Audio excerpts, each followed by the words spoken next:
Hi, I'm Helen. And I'm Sarah.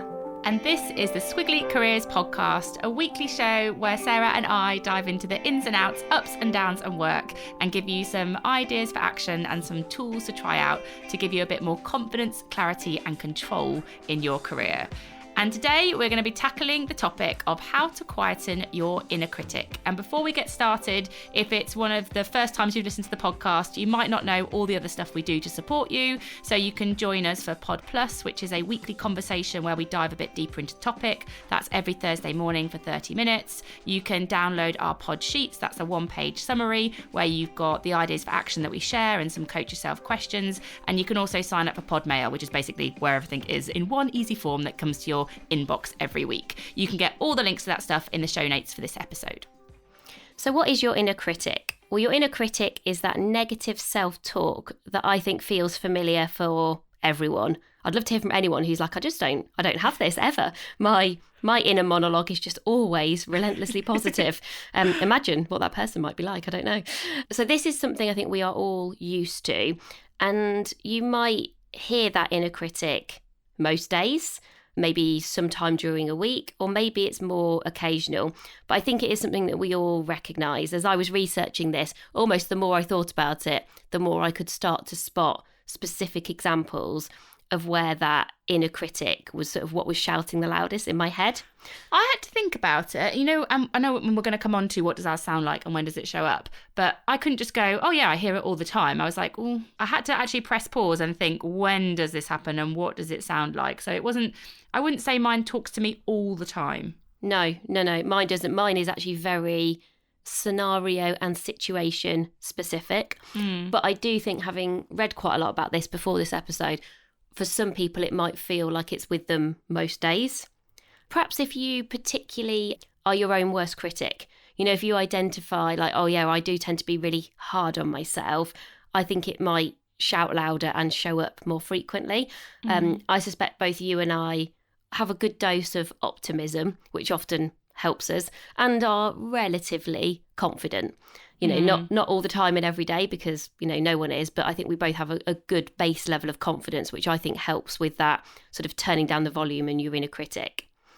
There's one brilliant article I read that we will include in the show notes on the Guardian website, and they really kind of explore this topic. And one of the things that really stood out to me is it's so important that we recognise that inner critic doesn't mean that there's anything wrong with you, and it's not something to be fixed. It's much more just a feature of being human. And I really liked that description. Don't worry about fixing it. Remember, it's a feature of being human. But I suppose what we don't want it to do is to be the sort of guiding thing with you every day that is sort of in charge. I think if your inner critic is in charge of your decisions, then it could really start to limit you in your squiggly career. And I think particularly when I was reflecting on this, in the knotty moments of your career, I think that's a real breeding ground for the inner critic. So when there's more uncertainty or change and when we feel more out of control, I think there are often times where you're like, oh, it could just gradually, and you might not even notice it, but get sort of louder and louder and louder to the point where you then do lose a lot of confidence in those moments where actually you're trying to make positive progress. Maybe you're trying to get unstuck, you're trying to see the wood from the trees. But if all you can hear in your inner monologue is, you know, things that feel unhelpful or hard, you know, almost like the worst of you rather than the best of you, I think that could really get in your way. So as a starting point, we think it is really useful to tune into your inner critic for just a moment so that you can think about when is it shouting the loudest and what does it sound like to you? Because I think the language of your inner critic is very personal. And in order for us to work out how we stop it getting in the way of our growth, we have to sort of learn to listen to it a little bit more.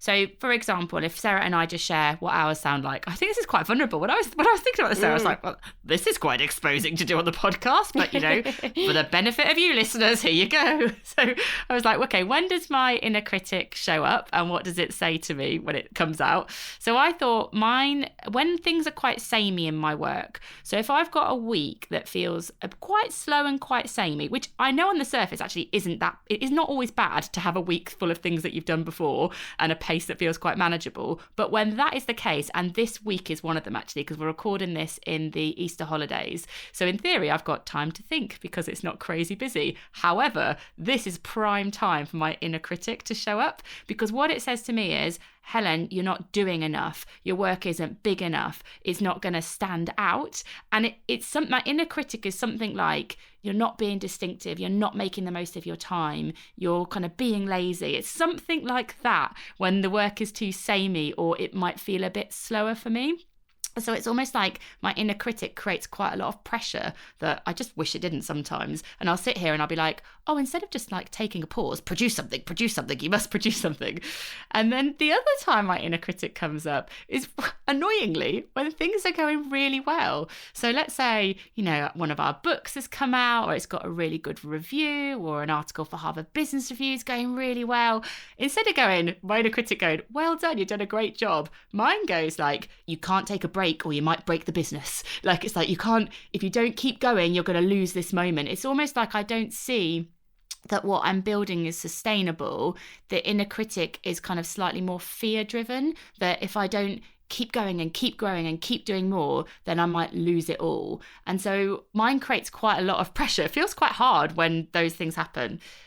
And then my third one, if those two weren't enough, is when things are busy. So there's a lot going on in the business and someone reminds me of a deadline. So this is definitely something that Sarah will do. She'll be like, oh, Helen, have you messaged that person? Or will you be able to do that by Friday? Something like that. And then my inner critic goes, oh gosh, that person thinks I'm not on it. Or they think I'm not prioritizing the right thing. Or they think I've been wasting time.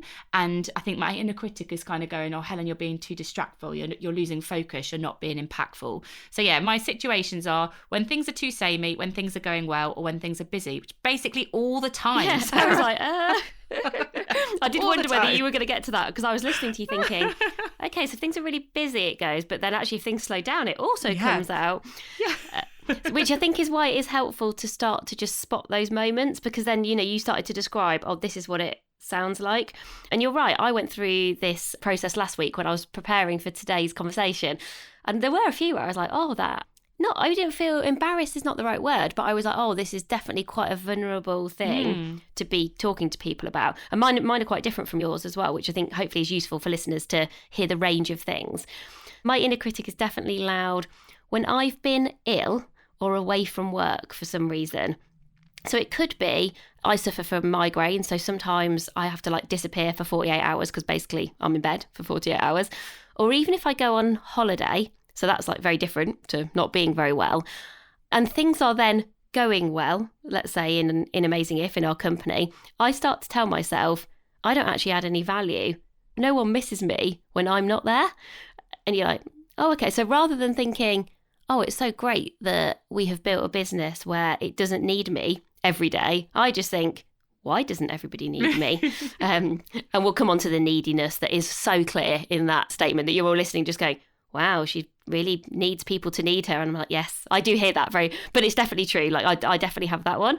And the other one I have is when I think about how I work sometimes, and then I can't help but compare that to how Helen works. And we work very closely together and know each other really well. And I also know very objectively we're very different. I will sometimes be saying to myself, oh, Helen works so much harder than me. She must really resent me and how I choose to work. So let's say I am, I don't know, going for a walk or taking a break or having a much slower day, all things that I do because I enjoy working in that way and know that it really works for me. I just have this sort of slight niggle sometimes going, oh, I wonder what Helen thinks about the fact that I'm not working at 3 p.m. Or I wonder about what Helen thinks about the fact that I've nipped out for a coffee and we're really busy. You know, so I have this sort of weird comparison thing, but that actually I never had in corporate world. So it is interesting as well to think about how your context might change your inner critic. And I think that's partly because you are running your own thing, and also partly because we're co-founders, because we're so close and our worlds and our work are so intertwined. There's something about that I think that kind of means my inner critic sometimes kicks in. And then my last one, I was really on a roll by this point. I was like, oh yeah, I can really think of loads of examples, was when I don't get fast feedback on an idea that I'm excited about. So sometimes, usually in quite a random, ad hoc, unanticipated way, I'll just think of something that I'll think, oh, I think there's something in this. I think this is a good idea. And it could be a really small good idea, or it could be what I think is like a big idea. And I find it really hard not to then share those things in the moment, because I sort of want some, I think my ideas are fueled by then sort of, the kind of interchange of going, oh, what do you think? And building on it and making it kind of better. And if I then don't get an immediate response, even though people can be just busy, got loads of other things going on, I very, very quickly start to tell myself, oh, I thought that person would think this was a good idea. This must not be a good idea. And the reason they haven't replied is it's not a good idea. And they're trying to figure out how to tell me in a way that doesn't hurt my feelings. And that's honestly, I get into like this really weird spiral of, and it's actually quite an emotional roller coaster for me, because I've, in almost, like this could be within an hour, I've got quite excited about something. And then almost because I don't get this fast feedback, the kind of roller coaster reaches the kind of peak excitement. And then I sort of have this anticipation, when you're sort of taking a deep breath and then you share it with someone else. And then the inner critic kicks in, because in that exact moment, I then don't get any kind of fuel for the idea. I then sort of really quickly sort of go down the other side and start to really tell myself like, oh, I thought ideas were something I was good at. I'm not as good as I thought I was. Almost like you talked about fear. I think I then get driven by quite a lot of fear of like, oh, I think that's how I contribute. And then if these ideas are not good, what am I now contributing? Probably back to that first one a little bit of like, how am I actually adding value if this is not any good? This gets really depressing, doesn't it, really quickly? I know. We have got some ideas, actually, everyone. But I wish... bye, everyone. Good luck with that. Good luck with your critic. No, but I was thinking, actually, you might get this, like, compound critic effect in teams, whereby, like, your critic is sort of negatively increased by my critic. So for what I mean by that is like, so you're like, oh, I'm sharing an idea, I want to get fast feedback, and that's kind of, and if I don't, then I fear that it's not a good idea. So that's your little cycle for your critic there. And then I'm like, oh, things are doing well, I've just got to keep at it, I've got to keep doing more, and so I'm very blinkered on keeping doing more of what I'm already doing. You're trying to share something that you want my feedback on, but it's almost becoming bigger because of my critics making me behave in one way, which then increases yours. It's this compound effect, which I think is why it's so good to talk about this in teams, though I do recognise it is quite vulnerable to do. So maybe even not doing it in your team, first of all, just doing it with somebody who like but you don't necessarily work with, just to sort of expose this stuff a little bit, because there is more that we should do ourselves. But just in listening to Sarah, for example, a lot of the thought process that she's applying to me, oh, Helen must resent me, doesn't even enter my head. In fact, I really admire the way that Sarah works, and it makes me want to put more boundaries into how I work. So I have nothing but admiration, but because of Sarah's critic, she might kind of feel there's more accusation in how I'm responding to it. So I think sometimes just getting this out in the open is quite helpful, just to sort of recognise that your thought processes might not be other people's. And so just before we go into the ideas for action, which I promise we do actually have, one don't before we get to some do's. And I think that the kind of don't is, don't try and ignore the inner critic. You might just try and think, oh, I'm just going to not listen. I think if anything, when I've read some of the research about this, if you sort of don't listen to it or you avoid it, actually it can make it louder. You almost then hear it kind of on repeat. It's sort of that thing where someone says like, don't think about elephants, and then all you think about is elephants. I think it's sort of the same thing. Elephant. Yeah, and it's like, so it's sort of, don't try and ignore it. It's sort of that whole make friends with it, which we'll talk a bit more about. And actually the other thing that has been shown to not work, which I thought might work, but there's some good reasons why it doesn't. I thought, oh, well, maybe what you need to do is look for some opposing data points. So for example, one would be Helen just saying to me there, oh, but Sarah, I admire how you work and I admire that you put boundaries in place. For most people, that doesn't work as a way of changing your behaviour. Yeah. Not because I don't believe Helen. Like, I know Helen really well, and I don't think she's making that up to make me feel better. But I think it's probably the irrationality of this inner critic, because if I was rational and objective, I would just believe Helen, and I also sort of know that thing is true. But I think the problem is you've been listening to this voice for a while, and I think you have to almost figure out for yourself how to quieten the inner critic. And I think the starting point is very rarely, you almost like try and balance the books by someone telling you some of the things. Because I thought, actually, maybe that's a good thing to do. But apparently the voice just returns no matter how hard you try to sort of suppress it or make it smaller. Well, me saying that to you, I guess from your perspective, is like, sort of like you thinking, well, good for you, Helen, but not good for me. It's like, this is totally different for me. Yeah, but there are times where that would work, right? There would be times where getting some feedback from somebody else where they would say, oh, I don't observe that, or that's not what I would think, can actually be really helpful. But that's probably not the most useful starting point for this. And I think that's actually quite a good watch out. So we've got 4 different ideas for action now to help you to quieten your inner critic. And the first one is about self-distancing from your inner critic by asking a why question. And I guess what this is doing is turning your inner critic more into your inner coach, so that's something that we can work with. So the way that you can do this is you can take one of those inner critics situations that you've identified previously, like the ones that Sarah and I talked about, and then you can turn it more into a sort of a why question. So for example, I shared that I have, and my inner critic sometimes comes up when things are really going well for me at work, because I have this like worry that it's all going to go away. So if I then ask a self-distancing why question, that might sound like, when things are going well, why does Helen, and using sort of my name intentionally, so it sort of moves a little bit further away from me. So when things are going well, why does Helen fear stepping back means going backwards? So suddenly you've got a question that you can reflect on that doesn't feel so immediate, sort of in the now for you.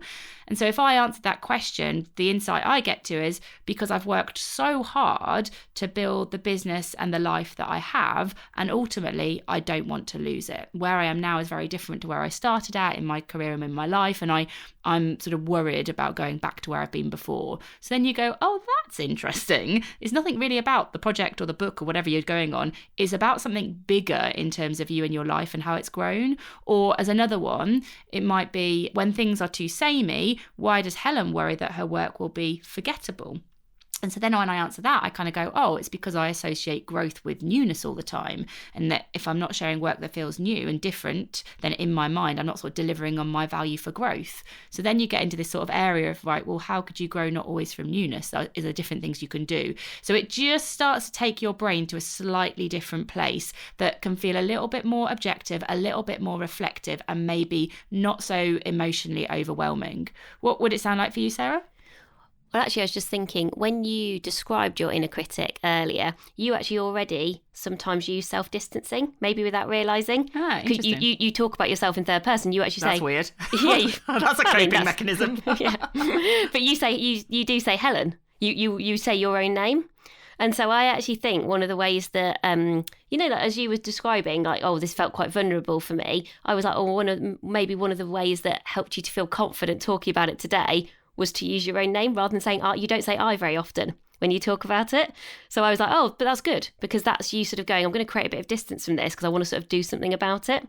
So there you go. I'd rather do it intentionally than having created some weird persona for myself to manage my vulnerabilities.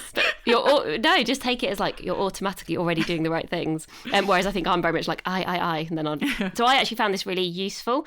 So a couple of examples from me. So I've written one which was, why does Sarah, who normally feels confident about her contribution, feel like she has to compare herself to Helen? So I was like, oh, that's interesting. Like, why do I have to compare myself to you? And I was like, I think sometimes it's the conflict or the stark contrast between how we both work and how we are different. And I think I still have something in the back of my mind about thinking, well, is one way better than the other? Because there's quite a lot of sameness, probably, particularly when I was growing up in my career. There was sort of one way to succeed in that ladder-like world that we talk a lot about. I still think sometimes I will think, oh, I'm not following the model or the mode of what success should look like. And, I sort of fall into that comparison trap, and I see myself and think, oh, that doesn't feel right. I don't look and feel right. And I think because I've had that before in my career where I've thought, oh, I need to be more extrovert. I need to be more ... And usually that need to be more was something that I wasn't naturally. And so I think at times I veer back to, oh, I need to be more like Helen. If I was more like Helen, things would be better. So that's quite an interesting insight for me. That's not something I would have thought about before doing this?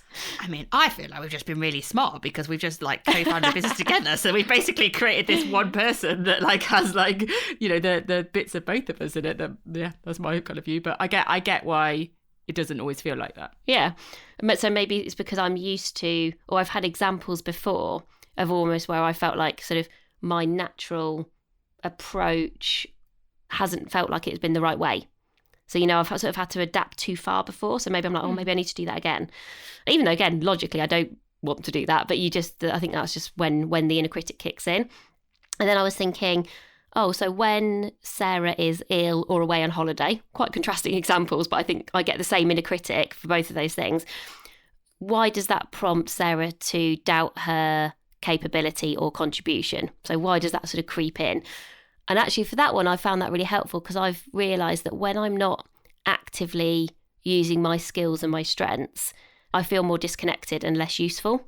So it's like, the longer maybe I'm away for, or almost like the longer maybe you're unwell for, if you're not very well for whatever reason, I think as each day goes by, I feel less connected to something that I love. And then almost I think sort of I start to think, oh, well, it doesn't, like almost like I don't matter. I don't make any difference. And the longer that happens, the worse it gets, if that makes sense. Probably being on holiday slightly less so, because I almost feel like, well, with holidays in my head, I go, oh, I'm on a holiday from work that I'm going back to. But I think when I'm not feeling very well, and because I do get these migraines every so often you're already in quite a negative mindset. You're like, it's not hard for that inner critic to creep in because you're already feeling quite down. It's not something you've chosen to do. It sort of happened to you. And then I start to feel very disconnected. And probably because I'm spending time in a dark room for 2 or 3 days and it's not very fun, you then just I get quite down. And that monologue in my mind at that point is quite bleak in terms of going, I'm not useful. I almost lose that sense of caring as well. Like, oh, because most of the time I really care. I spend most of my life thinking about Amazing If and very, very occasionally other things. But you're like, you know, I'm like very in it. I really care and I feel really committed. And then suddenly I feel I have a very different relationship suddenly. It makes me think, actually, we probably don't need to dive into it too much now, but like maternity leave, I can see for both of us how these critics came into maternity leave. Like if I think about mine, why does Helen feel that stepping back or being going backwards? I definitely, on maternity leave, that's probably why I went back to work after 3 months after having my second child, Madeline, because I was like, oh, I don't want to step back and go backwards. I need to keep going all the time. And your one about, you know, if you're kind of away from something, it makes you feel disconnected and less useful, probably contributed to, you know, maternity leave feeling like a difficult period too, that our critics in those moments really start to show up. So there's one. We've only done one idea for action, but there's one for you. So just ask yourself those self-distancing questions and use the why, but then you can just answer it for yourself. I think it just reveals some extra insights for you.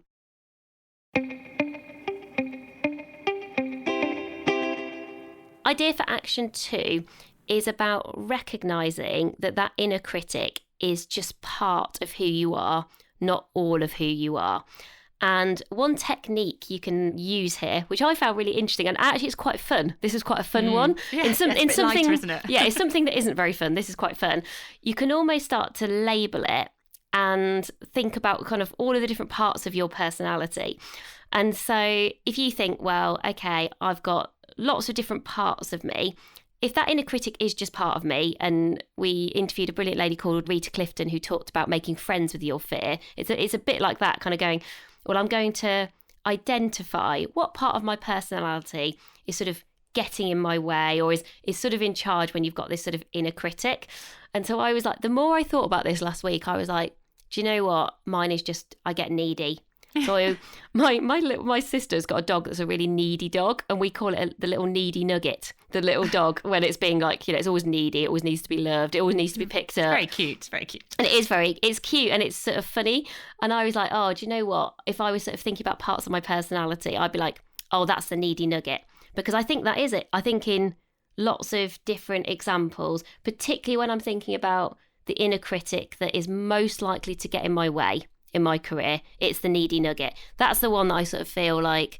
Some of my others I'm a bit kinder to myself and a bit more understandable, but that's the one where I'm like, come on, Sarah, you can not do something about it, because we have talked before about, like, we're not trying to sort of kill part of our personality. And I do think sometimes these things make us nicer people, more empathetic people. But I'm like, if I'm thinking about, I almost think of it like a pie chart. I'm like, I've got a slice of my pie chart, which is the needy nugget. And it's sort of recognizing that and calling it that. And then we'll talk about like what else you might do around the rest of the wheel. I found quite useful. What did you come up with your names? I had my bigger, better barrier, like everything's got to be bigger to be better. And then I had my forget-me-not. Well, originally I called it my forget-me-not flaw, but I didn't really like calling it a flaw. It just felt a bit wrong. So I've called it my forget-me-not foe, that sometimes can like, oh, I don't want to be forgotten, so I've got to keep doing stuff all the time. That one, that's how I kind of call them. I do think once you've talked about it and you've got all the detail, sort of summarising it in these little names is just easier. Because I don't want to go through everything I just talked through with you every time I address this. It's a bit too much. But just being like, oh, that's my bigger, better barrier again, or that's the forget-me-not foe. It just helps because you kind of go, oh, I get this now. I know what's happening in my head. Well, it starts to make it more practical, I found. At this point, I was like, right, okay, you could almost say to yourself, oh, don't be a needy nugget. Don't be a forget-me-not foe. And some of the other examples in this technique, which comes from psychotherapy, which apparently lots of people experience in case they're helpful, in case you're like, I don't want to be a needy nugget. I'm like, absolutely fine. Don't be one. Some people have one that they call like the taskmaster, which I guess might be a bit more like yours, Helen, when you're like, keep working, keep going, do more. Perfectionist, which is, probably very common. The underminer. Almost, like the Terminator. I felt like you could sort of have the before it. That also might just help you come up with what you want yours to sort of sound like. Just like basically give it like a little personality, but see yourself as having lots of sort of sub-personalities that are sort of part of your pie. And then we're going to come on to in one of our other ideas for action. Once you've kind of got that, then how you also might sort of make it a smaller piece of your pie. Reminds me a little bit, in case it helps people, of the inner saboteur work. Yes. Where it might help you to come up with some of the language, like it has the saboteurs, like the avoider, the controller, the hyperachiever, all that kind of stuff. We'll put the link into the pod sheet, but it's on a website called positiveintelligence.com. That might help you find some of the language that it feels useful for you. So idea for action number 3, it's quite a deep one, everyone, but it's about understanding the relationship between your inner critic, which is what we've talked about so far, and your inner child. So your inner child, there's lots of kind of psychology stuff going on here, but your inner child is like the bits of you that are frozen in time from your childhood experiences. And some of that's good, like the things that you enjoyed and that you loved and that were really, really positively memorable. And some of it's not so good. So the things that felt difficult and hard about your childhood. And bits of you are sort of frozen in time. And the problem is when your inner child, the bits of you that are frozen in time, sort of drives your adult behaviour. And a lot of that can be sort of subconscious. So for example, if I think about sort of some of the things that were part of my childhood, I just remember this desire. I lived in Lincolnshire and I had just the desire to leave Lincolnshire, this desire to leave the village that I was in. And my mum always worked, so I had this very strong need for achievement, this very strong need for independence, and this desire to leave as soon as I could and to kind of go make my life that I wanted. It was a very strong part of my childhood. And I think that inner child need for independence and achievement is very, very part of my adult identity. And so when I look at, okay, well, that's the inner child. When I then look at my inner critic, you must keep doing more. You must keep kind of making it better. It is very, very tied to that inner child. Therefore, if I want to stop my inner critic making me feel bad, I've probably got to address some of the inner child that might be driving it. So I know that that's quite a lot of psychology, but I guess what I'm saying is sometimes it's hard to unpick your inner critic if there's something quite far behind in your past that might be driving that. And so we have to, what they call in psychology, reparent our inner child. It's not as bad as it sounds, I promise, but you almost have to just address, where is this coming from? I think that's probably the easiest way of thinking about this. What went on that has created this voice? And there are things that you can do yourself, and then there's some things that you might want some other support with. So the things that you can do yourself here, one of the things it advises is almost like write a letter to your inner child so that it feels heard, which I know sounds weird, but you could just be like, okay, like your 10-year-old self or your 16-year-old self, what does that child need to hear? Like, and then it's almost sort of a bit done. It feels listened to in a way maybe it wasn't. Also speaking to yourself kindly, like what is great about you, what is really positive about you, to give some of those positive messages you maybe didn't get in the way that you wanted them to do.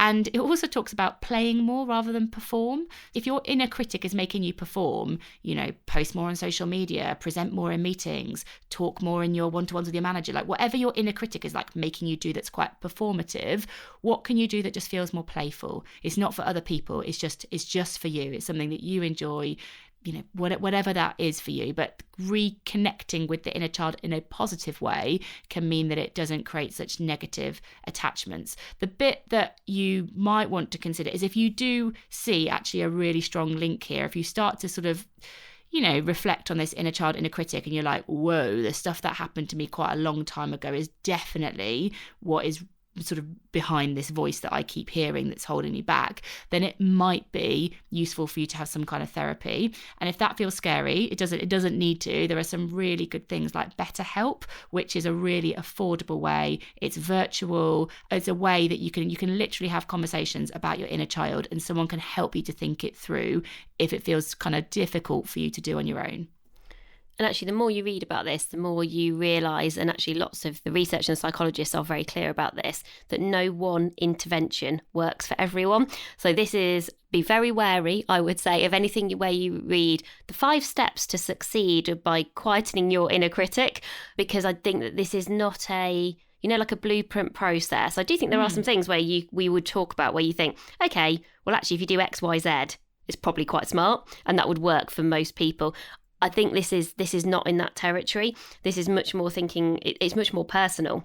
So it's much more about listening to the things that we're talking about today and just going, okay, well, which one of these feels like it's going to be most useful for me in my squiggly career, so that the inner critic isn't too loud, it's not going to be too dominant, it doesn't get in my way from making positive progress. And so as we were going through these, there was definitely like 1 or 2 moments where I was like, I actually had sort of little mini aha moments where I was like, oh, that's actually really helpful for me. Actually, the part of your personality and naming it, the needy nugget, made me laugh. And it was like, it kind of lightened up something that by this point, I was feeling quite bad about myself. But actually, I could even then think of examples in the last week where I was like, oh, that was the needy nugget thing. Oh, that's okay. And then I felt much more upbeat. It straight away quietened my inner critic. And that's, I suspect, because mine are probably less driven by my childhood and just more driven by my actual personality, to be honest. You know, you just like, it's just sort of part of me. And then, so straight away, practically, I could get to some tools. Whereas I think for some people, you could do that and then you might be like, well, I don't feel any different. It still feels as loud as it did before. Yeah, maybe yours is like inner critic plus context is what contributes to it, where mine is sort of inner critic and sort of the inner child, which is kind of the bits that go, like you say, yeah, people might go, oh, action 1 and action 3 are the right things for me, or someone else might go, oh, I need to do the 2, the Sarah, I need to name my nugget, for example. Yeah. Just obviously worked for me. And then the last idea for action, we are trying to mix up some of the deeper stuff with some of the slightly lighter, easier stuff, is, as we've described, if we all have sort of different parts of our personality, on the days or the weeks or the months where you feel like that inner critic is shouting the loudest, you are being your own worst critic, try and actively use a different part of your personality. So take an action or do something where you know it's less likely that your inner critic is going to show up. So if you think about, I'm like, oh, okay, I've got one part of my personality pie that I'm describing as a needy nugget, and that probably shows up, you know, maybe when I'm creating an idea to share with someone else, when I'm comparing myself. I've talked about those examples. Okay, so let's think about other parts of my pie. I would think, okay, well, I've got an empathizer part of my pie. I've got an intriguer. I've got a creator. Okay, so what am I doing? What are some of the actions that I'm doing that might just sort of rebalance that pie at times, or put my focus, or even just distract me, which I think can be absolutely fine in those moments where I need it. So I was thinking, even about last week, I was like, when I research future podcast guests, when I'm thinking who would be really interesting for us to talk about for this podcast, that's sort of my intriguer, curious part of my brain. Really, really different to when my inner critic is in charge. When I read generally, but particularly fiction, the sort of empathizer part of my personality, I think, is sort of much more in charge. I'm never my own worst critic when I'm reading, and it doesn't actually matter what I'm reading. When I'm doing some drawings, sometimes they're drawings, well, I say sometimes, they're pretty much always drawings for work, when I'm thinking about how we visualise things, that's sort of just me being a creator, and that actually feels slightly different to coming up with ideas. So again, I just don't ever notice the inner critic in those moments. So that actually really helped me. I started to kind of almost make a list of when is the least likely moments that I sort of hear that inner critic. Oh, those things are really helpful to know, because sometimes you might just think, I'm just going to spend a bit more time, even if it's not your priority, doing some of those things, because I recognise I sort of need to turn down the volume on that critic. I like the idea of like it being like a pie, and there are different bits of the pie you're trying to increase. Yeah. So like, for example, my inner critic comes up in the, the achiever activator bits. That's sort of like when it comes up. And so what is not that, what is very opposite to that I could pull into my pie, it would be my learner, because that's never really about achievement for me. It's never about getting the badge or anything. It's just about like loving learning and enjoying it. That's really different. So I'd bring a bit of that into my pie. Or it would be like my sort of my reflector, which I get often is like if I'm walking or I'm journaling or I'm meditating, that sort of, there's something in that sort of silency space that is very healthy for me. And again, very different to the activator achiever bits of the pie. So bringing those in would help me to be more balanced, definitely. So we know, like, this has not been a super 5-step, I do feel a bit like sometimes we do like really easy ideas for action. Hug your critic, everyone. That are just going to help you at work. Whereas today we were like, no, let's take on a topic that obviously also extends far beyond work. But I do think there is definitely a relationship between how much you succeed sort of in your own way in your squiggly career and your ability to both sort of spot and quieten this inner critic. And I think it's something that like we are both actively working on, and it's something I recognised before recording this podcast, but actually I feel much more equipped now to do something about, having spent some time just understanding this, because I do think it is one where you've got to understand, what does this mean for me? You've got to understand that question, because it will be slightly different to everybody else. The best other resource that I would recommend in this area, and some of you might have listened to this before today, is we interviewed Ethan Cross, who is a psychologist, and he wrote a brilliant book called Chatter, which is actually about all of the chatter that goes on in your brain. So not just the inner critic, but also the inner coach, like the good stuff. And so certainly the, describe yourself in the third person, that was definitely inspired by some of his work. You'll notice his name in some of the research that we'll share after today. And what I think he does brilliantly is make, what is quite a tough and confronting topic at times. He's got the science behind it. He spent 20 years kind of looking into this area, but then he does make it practical. He's got a very empathetic style. I really enjoyed also reading his book. I think it's not a sort of tough read, it's not where he doesn't go into so much science that you get lost. I think it's very accessible, and he's got loads of examples in there. And again, I think you could read it and sort of take the bits out that sort of worked for you. So if you want to dive a bit deeper after today, you love listening, maybe listen to Ethan Cross if you've not already, or if you want to sort of read something, maybe check out Chatter. And what I have found personally useful today is just talking about it with Sarah. And nothing has been solved today, but just talking about it makes it feel like you can do something about it. So what might be useful is to take the pod sheet, like find someone in your community that you trust that might want to have this conversation with you.